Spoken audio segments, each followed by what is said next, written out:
Has any of you skiers never heard of the Sella Ronda? It's an incredible ski route in the heart of the stunning Dolomites, located in Italy on the sunny side of the Alps. Sometimes called the ski carousel, it circles the Piz-Bois Massif. It is the Sella mountain group, from which the loop takes its name. So if you never heard of it, you must have been skiing in a cave. And if by chance you haven't, great! You have the perfect opportunity. The full loop is about 40 kilometers long with 22 to 24 kilometers of actual ski runs, depending on the direction. Because this carousel can be completed in two directions, clockwise following the orange signs or counterclockwise marked in green. The downhill sections aren't excessively long. Their difficulty level is blue or red, mostly red. So the loop isn't suitable for complete beginners. No matter which way you go, the total vertical drop is around 4 kilometers. Many legends surround the Sella Ronda. One of them says that you really have to push yourself to complete the loop in a day, and allows the skiers risk getting stranded on the other side of the mountain. Is that true? More on that later. What makes the Sella Ronda so special? Aren't there other ski loops in the Alps? Or are they just much shorter? I'm not an expert on every European ski resort, but I've came across similar ski circuit in Austria, for example in the Saalbach Hinterglemm resort. There, instead of skiing around a mountain, you circle a valley, but you can complete a beautiful 24 kilometers loop. So, in terms of size, it's roughly the same. But if you ask me which one I recommend more, pick the Sella Ronda without hesitation. And it's not just about the ski runs. The ones in Saalbach are just as good, and might even be better. But that's not the point.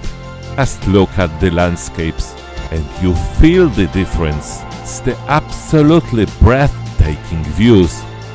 Like the towering Piz-Bois, over 3,000 meters high. People fall in love with the Sella Ronda. One of my friends simply described himself as a die-hard fan of Sella Ronda. Alright, let's get into it. Time to go over some practical tips. And if you thought I was about to talk about food, don't worry, that's coming at the end. I assume some of you have never been to the Sella Ronda and might be wondering what to expect. And those who have been here before, feel free to compare your impressions, or maybe leave a snarky comment. The first and most important thing to know is that ski area is absolutely massive. There are hundreds of kilometers of ski runs. The Sella Ronda itself is shared between 4 huge ski resorts. You could buy 4 separate ski passes, but that would be completely ridiculous. What you actually need is just one pass, the Dolomites Super Ski. It gives you unlimited access to all ski resorts in the region. There are 12 in total, and their combined ski runs add up to 1,200 kilometers. Besides the Sella Ronda, it includes places like ultra-modern Kronplatz, stunningly picturesque La Gusoi, Cortina d'Ampezzo, Izinen Resort. Good luck spotting the famous Trecime from here. This year I paid €320 for a 6-day ski pass. If you buy it online at least 2 days in advance, you get a small discount, a whopping €20. Of course, I took it.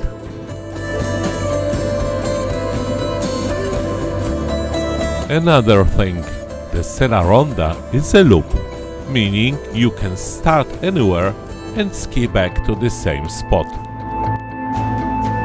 So, whether you begin in Arabba, Canazei, Val Gardena or Corvara, it doesn't really matter. However, when choosing a place to stay, keep in mind that some road connections go over very high mountain passes. In winter, they aren't always open. Then again, these days, winter often means that there is only snow on the ski slopes, as you can clearly see it in the videos. We started from Corvara. It's got a convenient access route from the north. And now let's go around the loop, once in one direction, once in the other. Corvara is at the heart of the Alta Badia ski area, a true paradise for less advanced skiers. Gentle hills to the northeast of the Sellaronda are covered in a spiderweb of beautiful long blue runs. I'll probably talk more about them in a future video. But let's get back to the Sellaronda. The first gondola takes us up, and right away we see a run worth detouring for, especially in the morning. That's the black one, the Vallon run. It's also the highest ski point within the Sellaronda. From here we have two fairly gentle but very nice red runs. Halfway through we leave Alta Badia. There are even banners to remind us. Then we smoothly ski down to the lift that crosses over the charming town of Arabba. From this station, 3 gondolas depart. 2 of them take you on a roughly 3-hour detour to Marmolada, the highest peak in the Dolomites. There is a breathtaking 1,815 meters descent here, but I'll cover that in another video. We take the 3rd gondola. Several stunning descents lead us into the Fodom Valley. Some sections are quite steep for a red run. But Arabba's ski area is known for challenging black runs on steep, shadowed slopes. A long gondola ride finally brings us to Passo Pordoi. One of the high mountain roads I mentioned earlier passes through here. So don't be surprised if you step off the gondola and find yourself right next to the parked car. A gentle blue run leads us to the chairlift that takes us up to Sasso Becce. This marks the border between Arabba and Val di Fassa. Look at the view from here. From afar we can already see the 3 peaks of Sassolungo, which we will be passing by. Let's pause for a moment to mention that in this Belvedere area there are several very interesting slopes we can divert to. Most of them are red, with a black run as well. Main Sellaronda route continues downward. After some time the descent loses its high mountain character and transforms into a ski trail through the forest. We ski down to a tunnel under the road, leading to the next gondola. We go up towards Sella Pass, which is also accessible by road. Here, between the mountain massifs and the Val di Fassa and Val Gardena ski resorts, there are many easier slopes on the flat sections. It is absolutely stunning here, and we have some time to admire the views, as some of the connecting trails are almost completely flat. Skiers push off with their poles, while snowboarders, well, they might have a problem. We are already in the Val Gardena ski resort. From here we can ski down across the valley and take one of the 2 famous Seceda slopes, the Black Pella, better known as Carousel, and La Longa, a long run with an actual length of 8.5 km. We can continue towards the large Caesar Alm ski area, but let's get back to the Sellaronda. Now we have a long descent into the valley ahead. In the lower flat section, we traverse along the road and finish near a small bridge. We need to carry our skis on our backs for a short distance. Then a quick descent leads us to the gondola, which takes us up to a picturesque mountain pass. This is where a very long descent begins. We are still in Val Gardena, but we quickly pass Passo Gardena and enter Alta Badia. The final section is quite flat. We reach the last gondola, which takes us directly to Corvara without a ski slope. However, before taking this lift, it's worth checking out a few nice slopes that spreads out here in the shape of a cross. Once with sky to our heart's content, we take the Borest gondola, landing in Corvara, exactly where we started. Unless we take the tours, Sellaronda itself takes around 3 hours. So, any stories about how difficult it is to complete this loop in one day can be dismissed as myths. In reality, if we start early in the morning, we can complete the loop both ways and still have time for lunch. So, let's turn around and do the loop in the opposite direction. From Borest, we first take a chairlift and then a gondola toward Passo Val Gardena. 2 short descents and 2 more lifts bring us to the Passo d'Anterpieces, which we passed recently in the other direction. It's worth skiing the excellent Black Tir slope here. This run has even hosted World Cup races. The red slope, part of Sellaronda, runs parallel. The steep part is only at the beginning. Afterwards, it turns into a long blue slope that eventually leads straight into the streets of Selva di Val Gardena. Here we came across amusing ski gates, not for lifts, but for pedestrian crossing. We head to the next gondola. From there, an enjoyable red run takes us down to another gondola.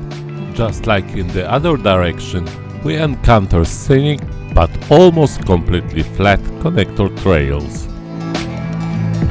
Finally, after some unusual traverses, we reach the very long red run which leads us toward the Val di Fassa. We pass under a bridge, walk a bit uphill and take a gondola toward the Belvedere area. Then chairlifts take us to Sassobece, followed by another long descent towards Arabba. However, before reaching Arabba, we must take another short lift upwards. Now there are 2 options, a red run straight down or a blue ski route cycling around. For less experienced skiers, I recommend taking the blue one. The final section of the red one, as is typical in Arabba, is quite steep. Once again we take a lift over the town, followed by 2 blue runs, one shorter, the other slightly longer. Finally, a very scenic red run, number 1, takes us back to Corvara. A few words about local traditions and cuisine. Sellaronda lies at the intersection of several cultural regions. To the north, it is a part of South Tyrol, the German-speaking region of Italy. So, if someone asks you something, the first language you will likely hear won't be Italian, rather German. However, there is also a chance someone might speak to you in Latin. This is the local language of the Dolomites, spoken by around 30,000 people. This cultural blend shapes the cuisine found in the countless small restaurants and mountain huts. To clear up any doubts, there is no siesta on the slopes. Restaurants stay open all day, like those by the seaside. On the menu, you find spaghetti and pizza, but also Wurst, Speck and Germknödel mit Vanillensauce. I'm not sure if I ever seen currywurst here, but if local food isn't to your liking, you can always go for an international hamburger. And that concludes our Sellaronda journey. If you enjoyed this film and want more, Give it a thumbs up and subscribe. Nothing motivates further work more than knowing you like it. And if you'd like to follow the entire route in more detail, check the description below. You'll find some links there. See you next time!